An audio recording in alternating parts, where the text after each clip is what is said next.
The dawn broke hesitantly over New Providence Colony, casting long shadows across the smoking ruins. Sergeant Juan Hayes knelt beside a young woman with a deep gash across her forehead, his hands steady, despite the 36 sleepless hours that weighed on him. Around them, the settlement's agricultural dome, once the pride of this peaceful farming community, lay in twisted shards, its fragments catching the first light of morning like fallen stars. "You'll be fine, Tam," Juan said, sealing the wound with a dermal regenerator. "Just mild concussion. Find shelter in the emergency bunkers and stay there until the all clear." The woman nodded, clutching her infant daughter closer to her chest. "Thank you, Sergeant, but my husband, they took him. The ship's just—" "I know." Juan cut her off gently, helping her to her feet. "We're tracking all civilian captures. If Jesse's alive, we'll find him." As Tam stumbled away, guided by a younger medic, Juan surveyed the devastation. New Providence had been peaceful for all of its 20-year existence, a small agricultural colony of barely 30,000 souls, chosen for its fertile soil and perfect atmospheric composition. They had no strategic value, no rare minerals, no reason to be targeted in the border conflicts that occasionally erupted between Earth's colonies and the mysterious Cathar. Yet, here they were, caught in the crossfire of a war that had erupted without warning 3 days earlier. The attack had come just before midnight, plasma bombardment from orbit, followed by ground forces that moved with terrible efficiency through the settlement's residential quarters. The colony's modest defense force had been overwhelmed within hours. Only the timely arrival of reinforcements from Earth's nearby military outpost had prevented complete annihilation. Juan's combat medic unit had arrived with those reinforcements. As a former Special Forces operative who'd retrained in battlefield medicine, he'd seen his share of horrors. But nothing like this. The Cathar had never struck civilian targets before. Their previous engagements had been limited to military installations along disputed territories at the edge of human expansion. A groan from beneath a collapsed section of habitat module jerked him back to the present. Juan moved quickly, lifting a twisted metal beam with a grunt of effort. He expected to find another colonist. Instead, he froze. The alien looked almost human at first glance. Humanoid, female-presenting, with skin the color of burnished copper that seemed to shimmer with an inner light. But the similarities ended there. Her eyes were large, vertical pupils dilating in pain against violet irises. Instead of hair, a crown of delicate crystalline structures emerged from her skull, most of them now shattered. Her breathing came in shallow gasps through gill-like structures at the sides of her neck. Most striking of all was her armor, not the utilitarian battle gear worn by standard Cathar troops, but an elaborate exoskeleton of living metal that seemed to pulse and shift with her breathing. It bore the royal insignia that Juan had seen only in intelligence briefings. "Queen," he whispered, the realization striking him like physical blow. This wasn't just any Cathar. This was their ruler, Queen Velina herself, who had never before been seen in combat. His hand moved instinctively to his sidearm, training taking over. One shot would end the war. One shot would avenge the thousands of colonists who had died in the attack, including Jesse and countless others. The Queen's eyes fixed on him, pain evident, but dignity intact. "Finish it, human," she said in perfect English, her voice resonating with a strange harmonic quality. "Your victory is complete." Juan's finger tensed on the trigger, then relaxed. Something wasn't right. Why would the Cathar Queen be here, alone, without her royal guard? Why attack a farming colony at all? And why did her wounds appear to predate the battle? "You're injured," he said instead, medical training asserting itself. "Plasma burns, internal bleeding, and something else." He activated his medical scanner, surprised when it adapted to her alien physiology after a moment of calibration. "Interesting," he muttered. "Your people's biology isn't in our database, but the scanner's adaptive algorithms are compensating. Your technology is impressively adaptable," she replied, wincing as she tried to move. "Unlike your people." Juan ignored the barb, focusing on the readings. "You've got a penetrating wound to your lower abdomen. Something pierced your... I'm going to assume that's a liver equivalent. You're bleeding internally, and there's evidence of a systemic infection. These injuries didn't happen during this battle." The Queen's expression hardened. "Perceptive. I was wounded before the evacuation began. A political disagreement with my admiral." "Evacuation?" Juan echoed. "You call this an evacuation? Your forces massacred civilians." "Not by my command," she said, her voice growing weaker. "The attack on your settlement was unauthorized. I was attempting to prevent it when I was betrayed." Juan's combat instincts screamed at him to finish her, to take the enemy queen prisoner at the very least. But the physician in him, the part that had taken the oath to preserve life, held him back.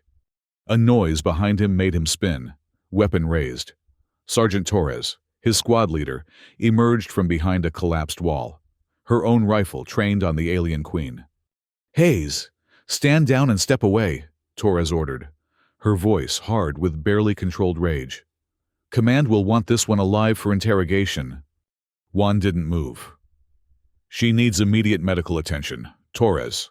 She'll die before we get her to a detention facility." "And that would be tragic, how exactly?" Torres spat. "These monsters killed half the colony. They took children. Hayes, children." "I know," Juan said quietly. "But she claims this attack wasn't authorized, that she was trying to stop it." Torres laughed bitterly. "And you believe that? Step aside, Sergeant. That's an order." "She'll die in custody." "Good." Juan made his decision in that moment, one that would alter the course of two civilizations. "I can't let you take her." Torres's eyes widened. "That's treason, Hayes." "It's triage," he corrected. "And it might be our only chance to understand why this happened, to prevent it from happening again." Torres raised her weapon higher. "Last warning." The next few seconds blurred together. Juan dropped and rolled as Torres fired, the plasma bolt scorching the ground where he'd stood. His own weapon came up automatically, muscle memory from his Special Forces days taking over. He didn't aim to kill, just a disabling shot to Torres's shoulder that sent her spinning backward. "Sorry, Torres," he muttered, quickly moving to secure her weapon and apply a pressure bandage to her wound. "You'll live, but you'll be pissed." He turned back to the Queen, who watched the exchange with those unnerving vertical pupils. "If I help you," he said, "you have to tell me the truth. All of it. Why attack us now? Why this colony?" She studied him for a long moment. "Because your world has what mine desperately needs," she finally said. "A future." Before he could question her further, the distant whine of approaching dropships reached them. Reinforcements, or maybe Kethar forces returning for their queen. Either way, staying put meant capture or death. "Can you move?" he asked, already knowing the answer from her medical readings. She shook her head fractionally. "Not without assistance." Juan made a field-expedient stretcher from debris and his emergency medical kit, then carefully transferred the alien queen onto it. Her armor, seemingly organic in nature, adjusted itself around her wounds, stabilizing her somewhat. "My people will come for me," she warned as he prepared to move out. "So will mine," he replied grimly. "And neither of us wants to be here when they arrive." The nearest safe haven was an Earth military outpost nearly 40 miles to the east, across the Great Divide, a massive canyon that cut through New Providence's main continent. It would be a brutal journey on foot, especially carrying a wounded alien. But Juan saw no alternative. Both the colony and the Kethar landing zones would be active war zones by now. As he began the long trek, the Queen's voice came softly behind him. "Why are you doing this, human?" Juan didn't look back, focusing on keeping the improvised stretcher stable as they moved through the ruined settlement toward the wilderness beyond. "I'm a combat medic," he answered simply. "I save lives first and ask questions later." "Even the lives of your enemies?" A memory flashed. A battlefield on a distant moon. Another enemy he'd tried to save. Another decision that had cost lives. He pushed it away. "Especially them," he said. "Now save your strength. We've got a long way to go." As they left the settlement behind, dark clouds gathered on the horizon, promising the fierce electrical storms New Providence was famous for. The first 48 hours after the attack had been chaos. But Juan realized the real fight for survival was just beginning. The early morning light cast long shadows across the barren landscape as Juan carefully navigated the rocky terrain. The weight of the improvised stretcher dug into his shoulders, each step a testament to his endurance. Queen Velina lay still, her breathing shallow but steady, her violet eyes occasionally scanning their surroundings with military precision, despite her weakened state. "Your world," she said suddenly, breaking the silence that had fallen between them. "It's beautiful in its harshness." Juan glanced back at her, surprised by the observation. New Providence was chosen for terraforming because it already had Earth-like qualities. The atmospheric composition was nearly perfect. "We call such worlds resonant spheres, planets that sing in harmony with life's fundamental patterns," she replied, her voice taking on an almost lyrical quality before a spasm of pain crossed her features. Juan stopped, setting the stretcher down carefully to check her vitals. The medical scanner showed deteriorating readings. Her equivalent of a liver was still leaking vital fluids into her abdominal cavity. "I need to stop the internal bleeding," he said, reaching for his field surgical kit. "This will hurt." She met his gaze steadily. "Proceed." Working with alien physiology was a challenge, but Juan's scanner had mapped enough of her internal structure to guide him.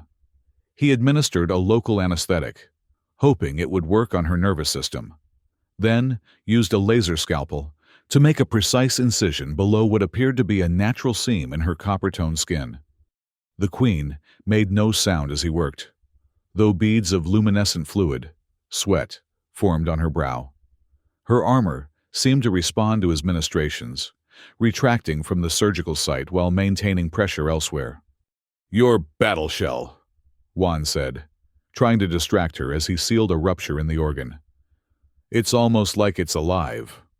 "It is alive," she confirmed. "Grown from the same genetic template as its wearer, bonded at adolescence. It evolves with us." "Impressive technology."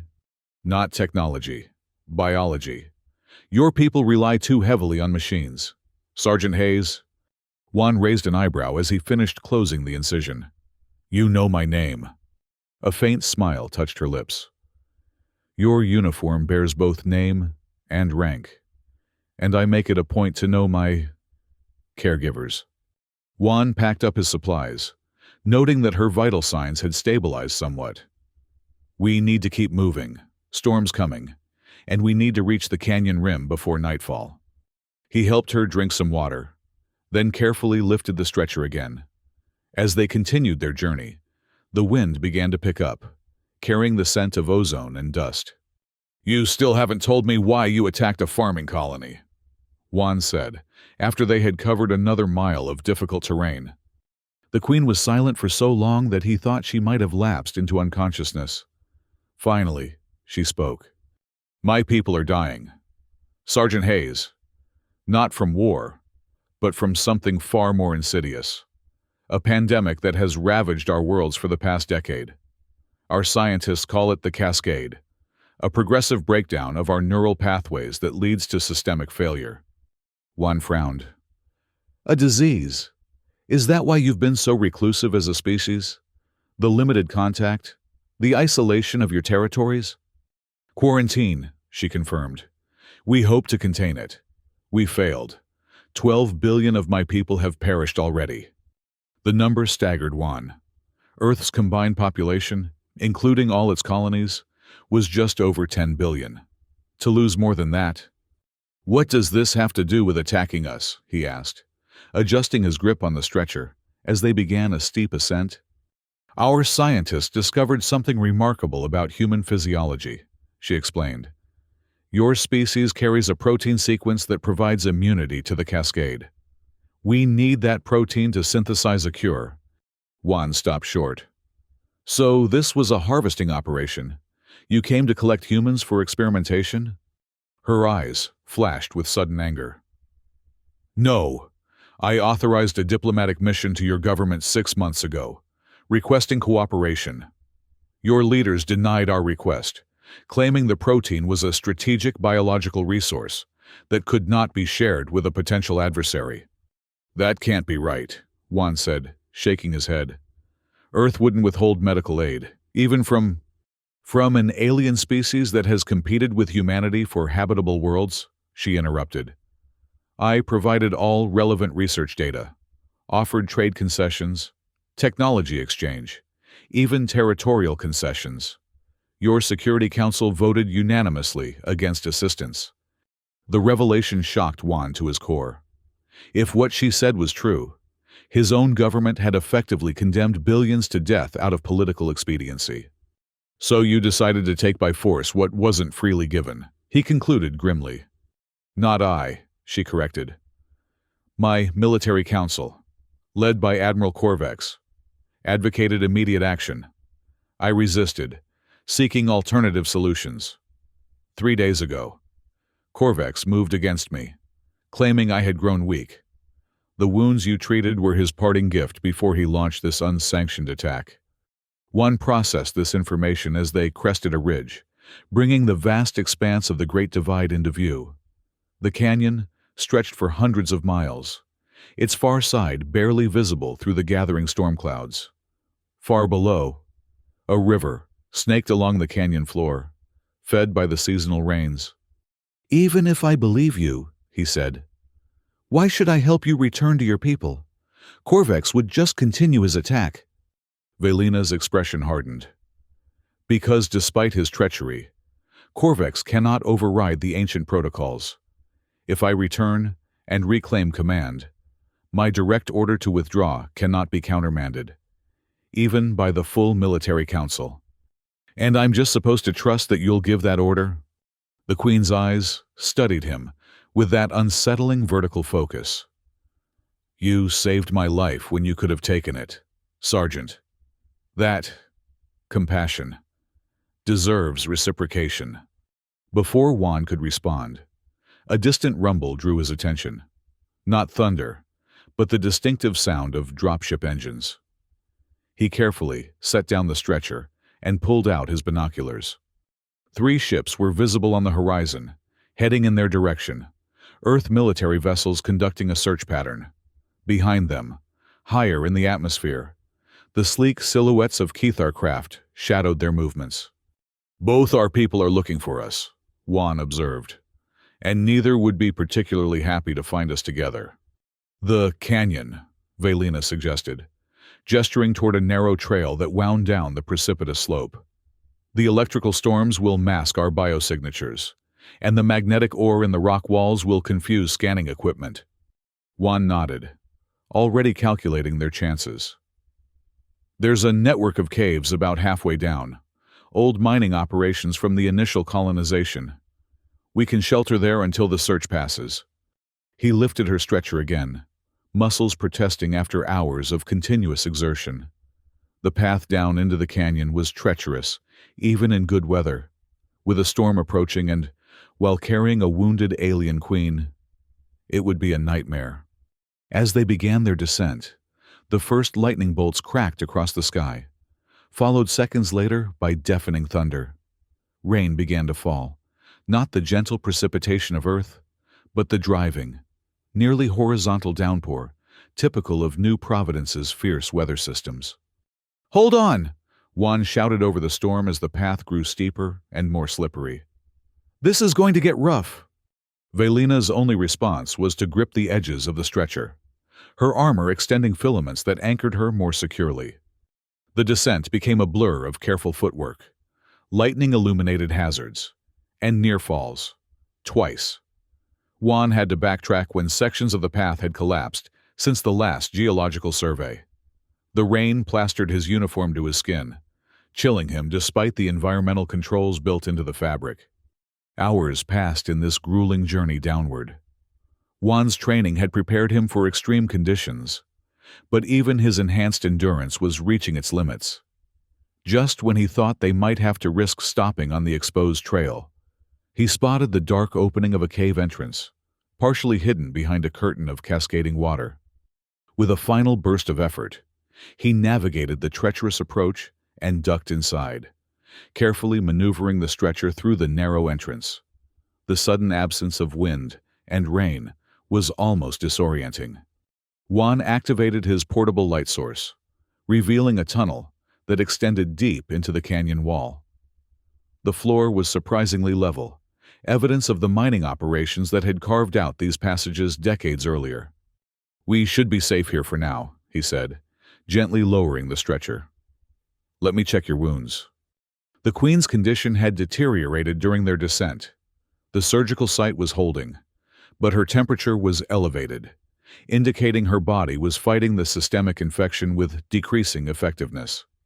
"I need to administer antibiotics," Juan said, "but I have no idea if human medications will help or harm you."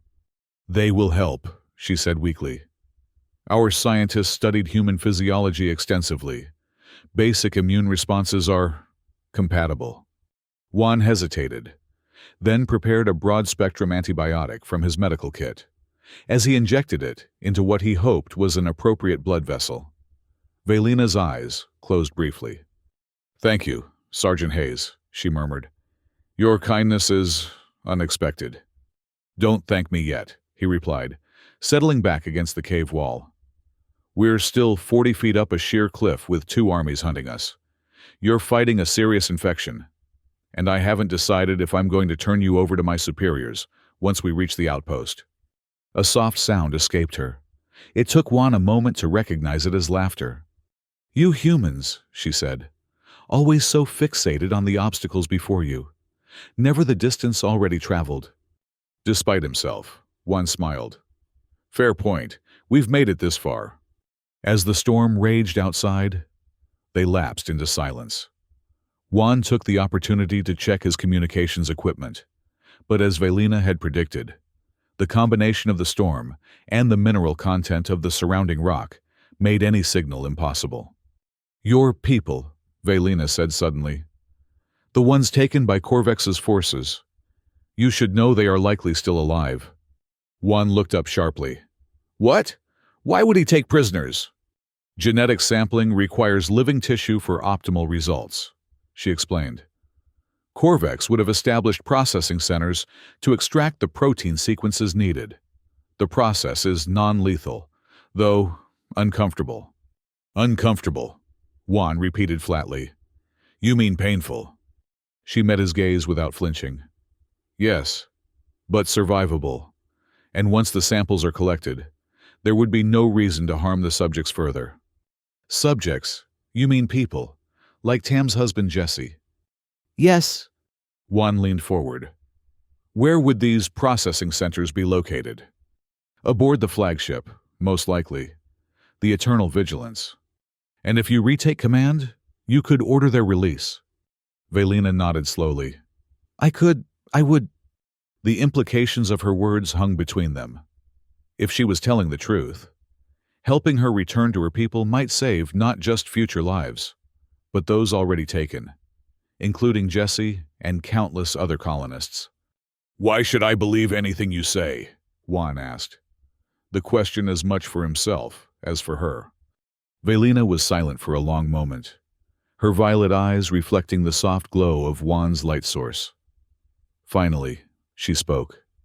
"On my world, there is a practice among warriors. When one's life is saved by another, a blood debt is created. It can only be repaid through equal service, a life for a life. She held out her hand, revealing a small, ceremonial blade that had emerged from her armor. "I offer you my blood oath, Sergeant Hayes. Help me return to my people, and I will end this conflict and return your people to you unharmed."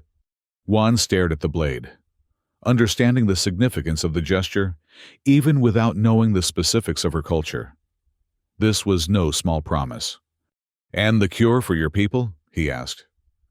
"What happens when you need more of this protein?" "I will approach your government again, with the leverage of having spared your colonies. Perhaps they will be more receptive when they understand the alternative." The logic was cold but undeniable. Juan took a deep breath, then nodded once. "I'll get you to the outpost," he said. "But I want your word, your blood oath, that the harvesting stops immediately. No more civilians taken, no more attacks." "You have it," she said without hesitation, drawing the blade across her palm.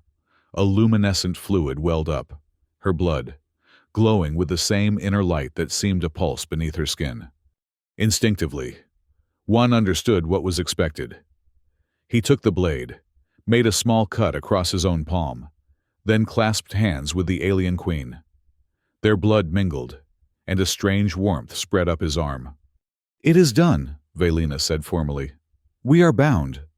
Outside, the storm began to abate, the thunder growing more distant. Juan checked his portable scanner, confirming that the antibiotics were having a positive effect on the queen's condition. "We should rest while we can," he suggested. "The cave network should lead us deeper into the canyon. By tomorrow, we can—" He broke off as a sound echoed from deeper within the tunnel, a scraping, followed by a metallic clang. They were not alone. Juan extinguished their light source immediately, his hand going to his sidearm. In the sudden darkness, Velina's skin emitted a faint glow, which her armor quickly absorbed and suppressed. "Can you move?" Juan whispered. "If necessary," she replied just as quietly. He helped her to her feet, supporting her weight as they moved silently deeper into the tunnel, away from the sound. The absolute darkness made progress difficult, but Juan's tactical visor had limited night vision capability, revealing the rough contours of the passage ahead. They had gone perhaps 50 yards when light bloomed behind them, powerful flashlights sweeping the tunnel they had just vacated. Voices echoed off the stone walls, human voices, speaking English. "Clear this section. Check all side passages." Earth military, a search party that must have tracked them despite the storm's interference. Juan pulled Velina into a narrow side tunnel, barely wider than his shoulders. They pressed against the rough stone as the lights and voices grew closer. "Motion sensors picked up something down here," a female voice called out. "Spread out!" Juan recognized the voice with a sinking feeling. Sergeant Torres, apparently recovered enough from her wound to join the search. Her fury would be at its peak, and she'd have reported his treason to command by now. "This way," he breathed, guiding Velina deeper into the side passage. It narrowed further, forcing them to proceed single file, with Juan leading the way. The queen moved with surprising strength, considering her injuries, though he could sense her pain through the tight grip she maintained on his shoulder. The passage twisted and turned, occasionally branching.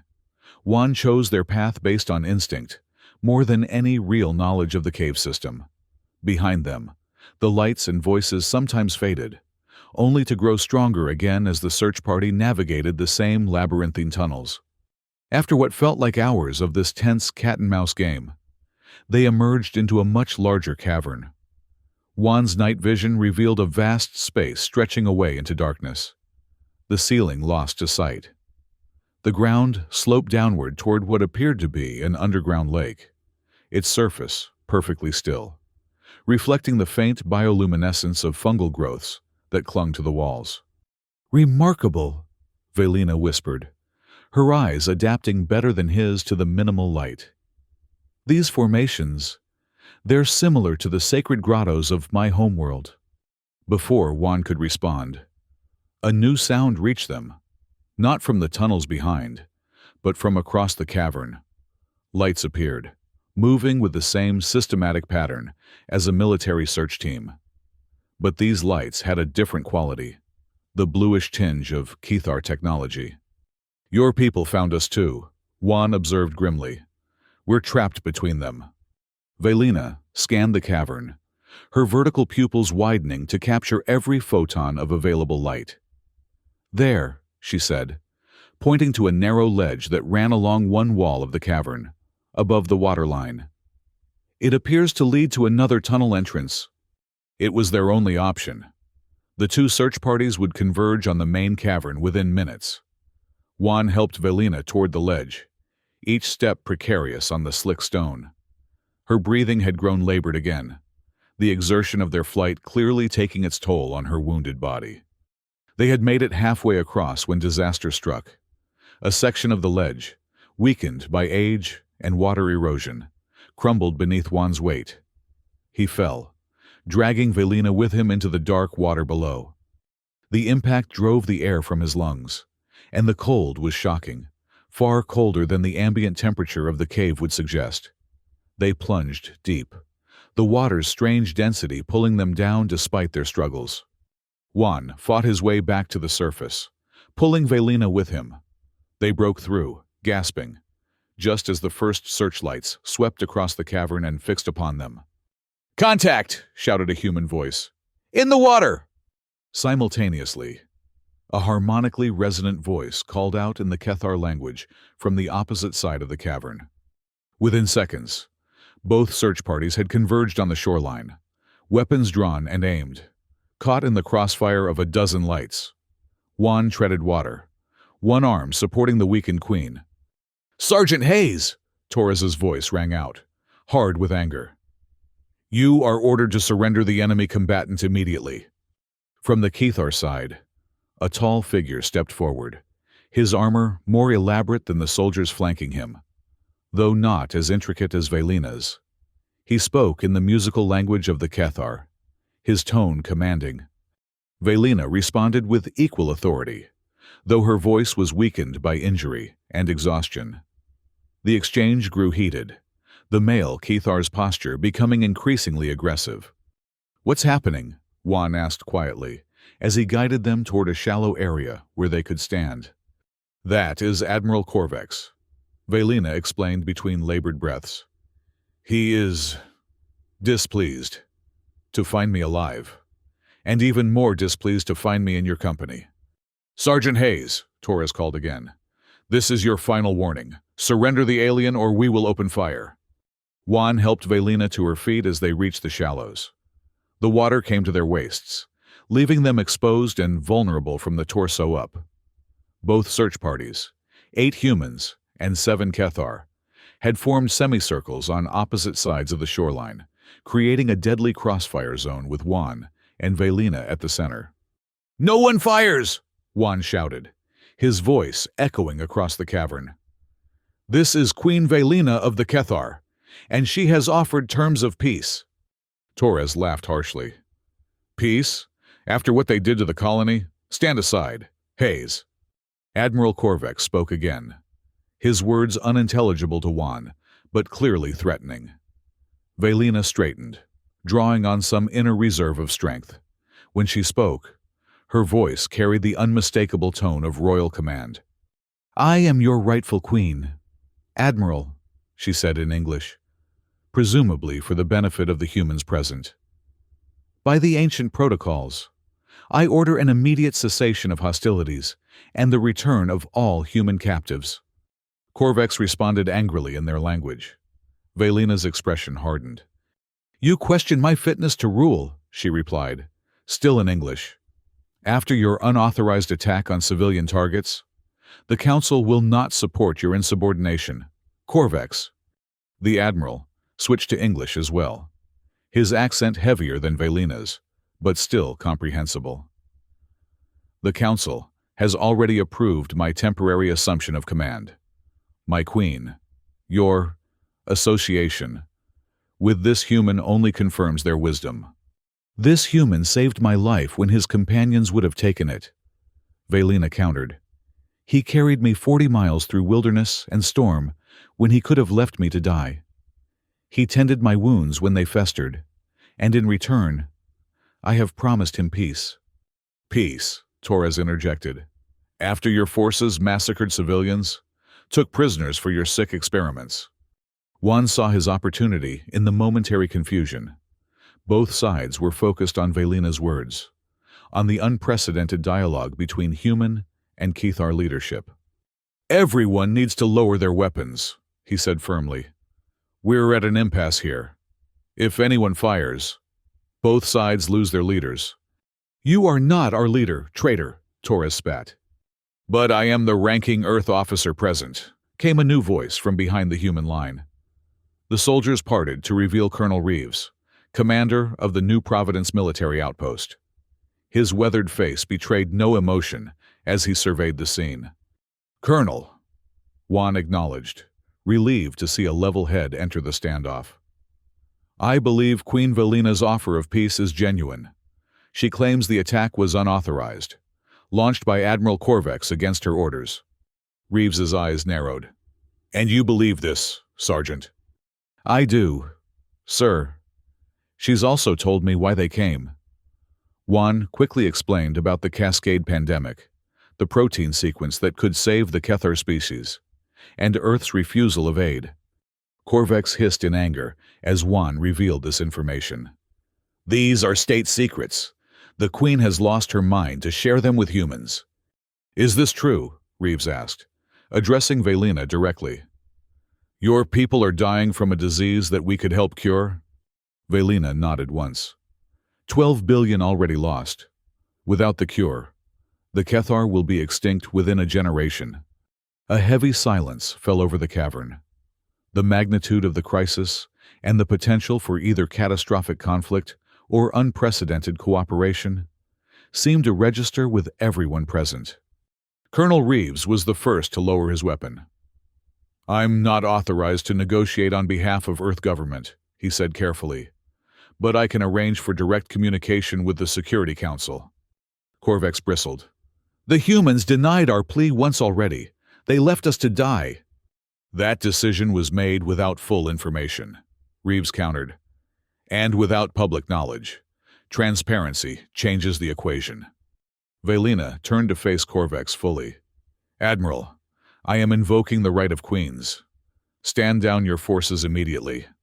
The Cathar soldiers reacted to these words, their posture shifting subtly. Even Corvex seemed taken aback.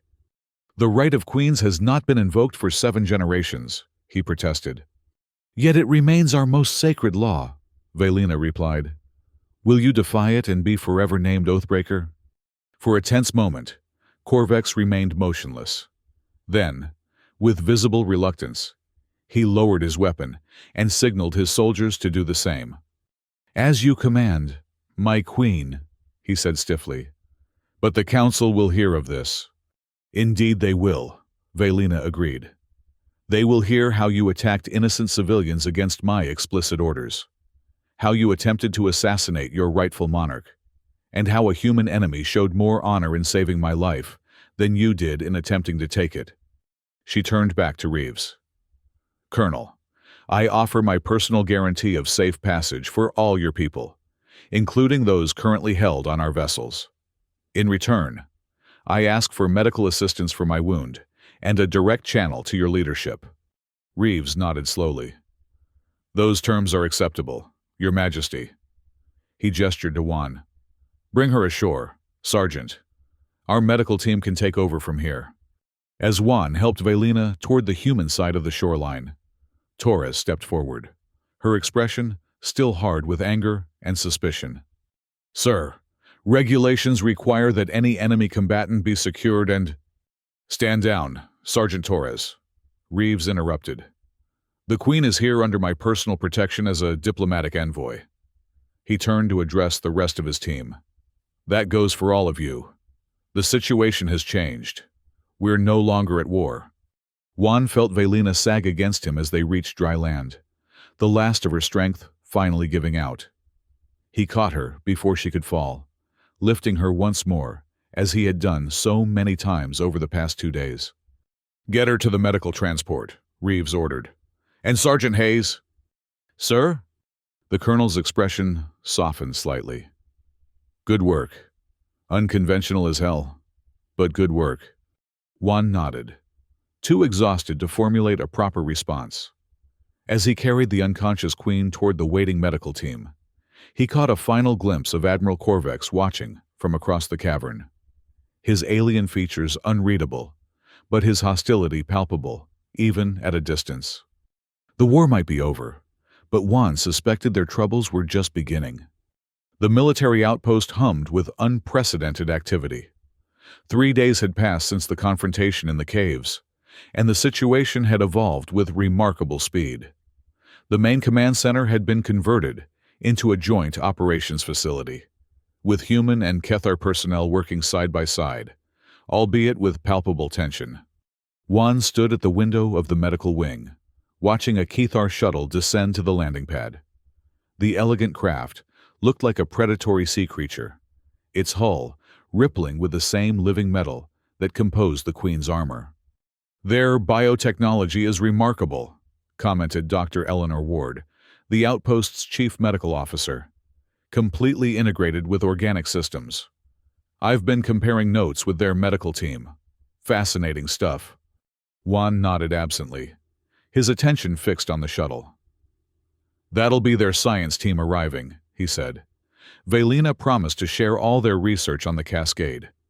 "You're on first-name terms with the alien queen now?" Ward asked, raising an eyebrow. Juan shrugged. "When you carry someone for 40 miles through a storm, formality seems pointless." "Fair enough." Ward checked her tablet. "Her condition has stabilized completely. The infection is responding well to the modified antibiotic regimen. She's asking to see you. By the way," this caught Juan's attention. "She's awake." "Has been for the past hour. Very insistent about speaking with you specifically." Juan made his way through the medical wing to the private room that had been assigned to the Queen. 2 guards, 1 human, 1 Kethar, flanked the door, eyeing each other with poorly concealed suspicion. They nodded to Juan as he entered. Velina sat propped up in a specially modified bed. Her armor retracted to allow access to her healing wounds. Without its imposing presence, she looked smaller, though no less regal. Her crystalline crown structures had begun to regenerate, catching the light in prismatic patterns. "Sergeant Hayes," she greeted him, her voice stronger than it had been during their journey. "I was beginning to think you were avoiding me." "Just busy," he replied, taking the seat beside her bed. "Lots of reports to file when you kidnap an alien monarch." A smile touched her lips. "Is that the official terminology your military has assigned to our adventure?" "They're still working out the diplomatic language. Unauthorized extraction of foreign leadership is the current favorite." "Creative." She studied him for a moment. "You look tired." Juan rubbed his eyes. He hadn't slept properly since before the attack on the colony, running on stimulants and adrenaline. "It's been a busy few days. The first group of colonists was returned this morning. Jesse was among them." Velina's expression softened. "The husband of the woman with the infant. I am glad. He's not in great shape. The sampling process was as uncomfortable as you suggested, but he'll recover." "I have ordered our medical teams to assist with the rehabilitation of all returned captives," she said. "It is the least we can do." A silence fell between them. Not uncomfortable, but weighted with all that had happened. Through the window, Juan could see the Kethar shuttle being met by a delegation of Earth scientists. The first steps toward collaboration were being taken, albeit cautiously. "Your Security Council has agreed to provide the protein samples we need," Velina said finally. "Voluntarily this time. They are being transported to our homeworld as we speak." "I heard they're calling it a humanitarian mission." Juan shook his head slightly. "Amazing how quickly policy can change when the public finds out what's at stake." "Indeed. Transparency, as your Colonel Reeves suggested." She hesitated, then added, "Admiral Corvex has been recalled to face the Council. His actions will not go unpunished." "Good." Juan's tone was harder than he intended. He had seen firsthand the devastation Corvex's unauthorized attack had caused. Families torn apart, homes destroyed, lives shattered. The Admiral's punishment would not restore what was lost. But it was something. Velina seemed to read his thoughts. Justice will be served, Sergeant. But more importantly, healing can begin, for both our peoples. The protein samples, will they be enough? Juan asked. To create a cure, our scientists believe so. The preliminary analysis is promising. She smiled faintly. Your species' existence may well save mine from extinction. An ironic turn of events. Considering our historical animosity, maybe it's exactly what both sides needed, Juan suggested. A reminder that we're not so different after all. Velina reached out, placing her hand on his arm. The touch was surprisingly warm. You taught me that, Sergeant Hayes. One act of compassion in the midst of war. It changed everything. Juan felt a strange connection in that moment. Not romantic, but something equally profound. A bridge between two vastly different beings, forged through shared struggle and mutual respect. I'm being recalled to Earth, he said suddenly. They want a full debriefing at headquarters. Will you tell them everything? She asked. About our journey. Every step of those 40 miles, he confirmed, though I might gloss over the part where I shot Torres. Velina's laughter was musical, harmonic overtones rippling through the sound. A wise diplomatic omission. A knock at the door interrupted them. Colonel Reeves entered, his uniform immaculate as always, but his expression more relaxed than Juan had ever seen it. Your Majesty, he greeted Velina with a formal bow. I hope I'm not interrupting. Not at all, Colonel, she replied. Sergeant Hayes was just telling me of his recall to Earth. Reeves nodded. That's actually why I'm here. The transport leaves in 2 hours. Sergeant, I thought you might want some time to prepare. Thank you, sir, Juan said, rising from his chair. There's something else, Reeves added, handing Juan a data pad. This just came through from Earth Command. Special commendation for exceptional judgment in a crisis situation, resulting in diplomatic breakthrough. Not bad for someone who technically committed treason. One accepted the pad with a bemused expression. Thank you, sir. I think... Don't let it go to your head, Hayes, Reeves said gruffly, but there was a hint of pride in his voice. The brass loves a happy ending, but you took one hell of a risk. Worth it, sir, Juan replied, glancing at Velina. Reeves followed his gaze, then cleared his throat. I'll leave you to say your goodbyes. 2 hours. Sergeant? He nodded to them both and exited the room. Alone again with the Queen. Juan found himself unexpectedly reluctant to leave.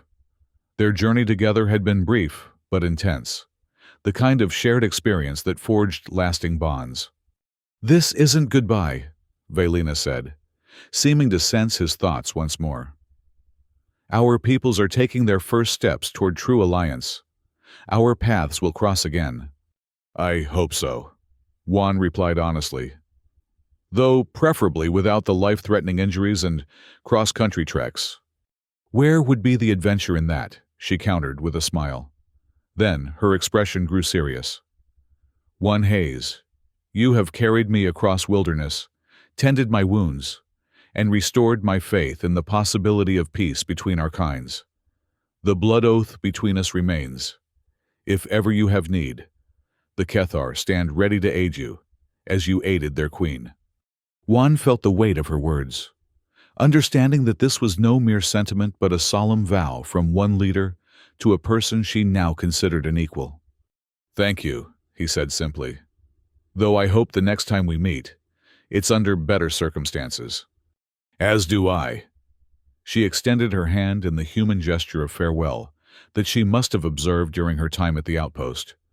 Juan took it, but instead of shaking it, he clasped it in the warrior's grip he had seen exchanged between Kethar soldiers, forearm to forearm. Velina's eyes widened in surprise, then crinkled with appreciation. Until we meet again, Sergeant Hayes. Until then, Queen Velina, he replied, releasing her arm and stepping back. With a final nod of respect, he turned and left the room. As he walked through the corridors of the outpost toward his quarters, Juan's thoughts turned to the future.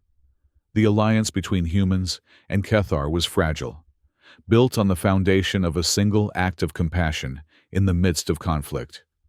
Whether it would endure remained to be seen. But for now, for this moment, two civilizations that had stood on the brink of devastating war were instead working together toward healing. It was enough. In the months that followed, the collaboration between Earth and Kethar scientists progressed with remarkable speed. The protein sequence that provided humans with natural immunity to the cascade was isolated, synthesized, and incorporated into a treatment protocol that began to show immediate results among the infected Kethar population. Juan, after his debriefing on Earth, requested reassignment to the Joint Medical Research Team. His unique experience with Kethar physiology, gained during those desperate hours treating Velina in the wilderness, made him an invaluable liaison between the human and alien medical personnel. The new Providence colony was rebuilt, with Kethar assistants providing advanced materials and construction techniques that made the new structures far more resilient than their predecessors. In a gesture of reconciliation, Queen Velina commissioned a memorial garden at the center of the settlement, dedicated to those who had lost their lives in the conflict.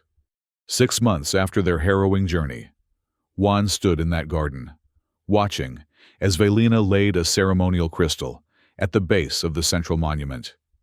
The Queen had made a full recovery, her regal bearing restored, and her authority among her people stronger than ever after the successful development of the cascade treatment. The ceremony was brief, but powerful, attended by representatives from both species. As it concluded, Velina approached Juan, her armor gleaming in the sunlight of New Providence. "Dr. Hayes," she greeted him, acknowledging his recent promotion within the medical corps. "The garden is beautiful." "It was a meaningful gesture," he replied. "It's helped the healing process for many colonists." They walked together through the garden, followed at a discreet distance by their respective security details, a formality that neither of them had been able to dispense with despite their personal rapport. "The first distribution of the cascade treatment has reached our outer colonies," Velina informed him. "The results exceed even our most optimistic projections. Our scientists estimate that within 2 years, the pandemic will be completely eradicated." "That's excellent news," Juan said sincerely.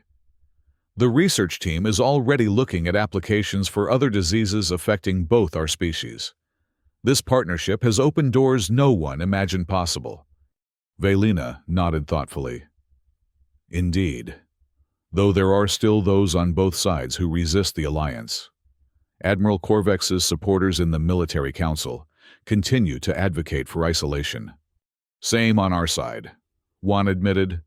"Change takes time, but the majority can see the benefits now." They reached a quiet corner of the garden, overlooking the vast canyon where they had sought refuge during their journey. The Great Divide, once a natural barrier, now seemed symbolic of the distance their two species had crossed. "I am returning to Kethar tomorrow," Velina said after a moment of companionable silence. "My direct oversight is required as we implement the final phase of treatment distribution." Juan had known this was coming, but still felt a pang of disappointment. Their work together over the past months had deepened the connection forged during their desperate flight through the wilderness.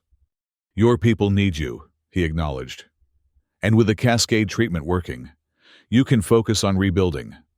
Velina turned to face him fully, her violet eyes intent.